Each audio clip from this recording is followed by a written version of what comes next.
ఈరోజు పీసీఓడికి, ఇన్‌ఫర్టిలిటీకి ఏమన్నా రిలేషన్ ఉందా అనే టాపిక్ గురించి చూద్దాము. పీసీఓడి అంటే ఏంటి అనంటే, మన వుమెన్ యొక్క బాడీలో అండాశయాలనేవి ఉంటాయన్నమాట. యూట్రస్ పక్కన అటొక అండాశయం, ఇటొక అండాశయం ఉంటుంది. చాలామంది నీటి బుడగలు అని అంటుంటారు దీన్ని. కానీ ఎగ్జాక్ట్‌గా పీసీఓడి అంటే నీటి బుడగలు అని కాదు. మన అండాశయాల్లో ఎగ్ నంబర్స్ ఎక్కువగా ఉండడం వల్ల ఏంటంటే, మన బాడీలో హార్మోనల్ ఇంబాలెన్స్ అనేది క్రియేట్ అవుతుందన్నమాట. So, male type of hormones మన బాడీలో ఎక్కువగా సెక్రీట్ అయ్యి, దానివల్ల ఇర్రెగ్యులర్ సైకిల్స్ అంటే పీరియడ్స్ టైంకి రాకుండా లేట్‌గా రావడము, 2-3 మంత్స్‌కి ఒకసారి రావడము, చాలా హార్మోనల్ ఇష్యూస్ వల్ల వెయిట్ గెయిన్ అవ్వడం, ఫేషియల్ హెయిర్ అనేది రావడము, యాక్నే ఎక్కువగా రావడం, ఇలాంటి చేంజెస్ అన్నీ మన బాడీలో చూస్తూ ఉంటాం ఉమెన్‌కి కామన్‌గా. సో, నేను డాక్టర్ దుర్గా, ఫెర్టిలిటీ స్పెషలిస్ట్, ఫెర్టిన్ and fertility centre Tirupati branch. So, ఈ పీసీఓడి వల్ల ఏంటంటే, మనకి ఎవ్రీ మంత్ అరౌండ్ 14థ్ డే ఓవ్యులేషన్ అనేది జరగాలనమాట బాడీలో. అంటే ఎగ్ అనేది డే 2న మనకి అండాశయాల్లో చాలా ఎగ్స్ ఉంటాయి. కానీ అందులో 1-2 ఎగ్స్ మాత్రమే మనకి అరౌండ్ 14థ్ డేకి పెరిగి అవి రిలీజ్ అవుతాయన్నమాట బాడీలో. అది రిలీజ్ అయ్యాక మళ్ళీ మనకి 14 డేస్ తర్వాత పీరియడ్ అనేది వస్తది. సో, ఇది నార్మల్ ఓవ్యులేటరీ సైకిల్. పీసీఓడి ఉమెన్‌కి ఏమవుతది అనంటే, ఈ ఎగ్ అనేది డెవలప్ కాదనమాట. మల్టిపుల్ ఎగ్స్ ఉంటాయి. కానీ ఒకటి కూడా మనకి ఎగ్ రిలీజ్ అయ్యేలాగా డెవలప్ అవ్వదు. సో, దీనివల్ల ఏమవుతది అనంటే, మనకి ఎగ్ రిలీజ్ అవ్వకపోవడాన్ని యాన్యువులేషన్ అంటాం. దీనివల్ల రిపీటెడ్‌గా మన బాడీలో ఈస్ట్రోజన్ అనే హార్మోన్ హై అయిపోయి, గర్భసంచి యొక్క పొర బాగా థిక్‌గా అయిపోవడము, అదంతా ఒకేసారి బ్లీడింగ్ లాగా బయటికి రావడము. సో, పీసీఓడి కొంతమందికేంటంటే హెవీగా ఒకేసారి 14 డేస్, 15 డేస్ కూడా బ్లీడింగ్ అవుతూనే ఉంటుందనమాట.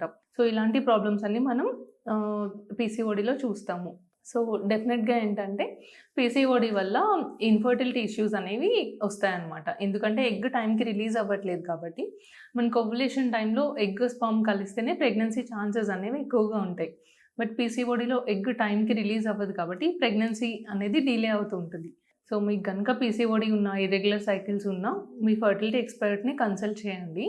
సో, ఈ పీసీఓడికి ట్రీట్మెంట్స్ ఏముంటాయి అనంటే, మెయిన్‌గా పీసీఓడికొచ్చేసి లైఫ్ స్టైల్ చేంజెస్ చాలా ఇంపార్టెంట్ అనమాట. చాలామంది దీన్ని అండర్ ఎస్టిమేట్ చేస్తారు. అంటే తక్కువగా తీసుకుంటారు. ఏదో మెడికేషన్స్ వాడితేనే పీసీఓడి ఇంప్రూవ్ అవుతది. ఫెర్టిలిటీ హెల్త్ ఇంప్రూవ్ అయిపోతది అనుకుంటారు.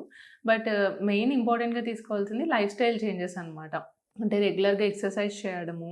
ఎక్సర్సైజ్ చేయడం వల్ల ఏంటంటే బాడీలో ఇన్సులిన్ రెసిస్టెన్స్ అనేది ఇంప్రూవ్ అయ్యి పీరియడ్స్ రెగ్యులర్ టైంకి వస్తాయన్నమాట.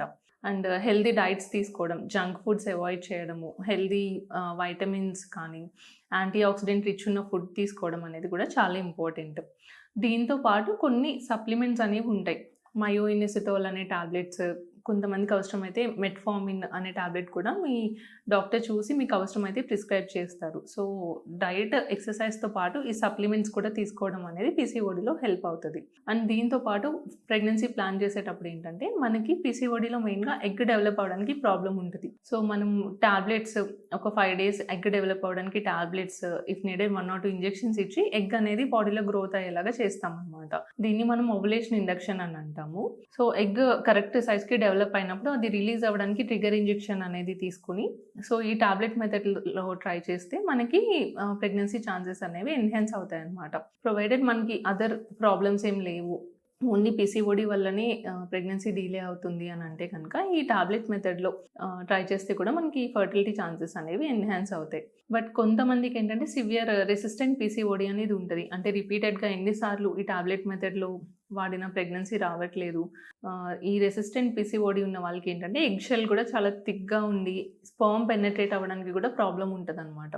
సో, ఇలాంటి కేసెస్‌లో మాత్రమే మనం ఐవీఎఫ్ ట్రీట్మెంట్ అనేది సజెస్ట్ చేస్తాము. సో, ఐవీఎఫ్ ట్రీట్మెంట్‌లో డైరెక్ట్‌గా ఎగ్‌లోకే స్పెర్మ్ ఇంజెక్ట్ చేస్తాం కాబట్టి మనకి ఈ ప్రాబ్లమ్ అనేది ఓవర్‌కమ్ అయ్యి ప్రెగ్నెన్సీ ఛాన్సెస్ అనేవి ఇంప్రూవ్ అవుతాయన్నమాట.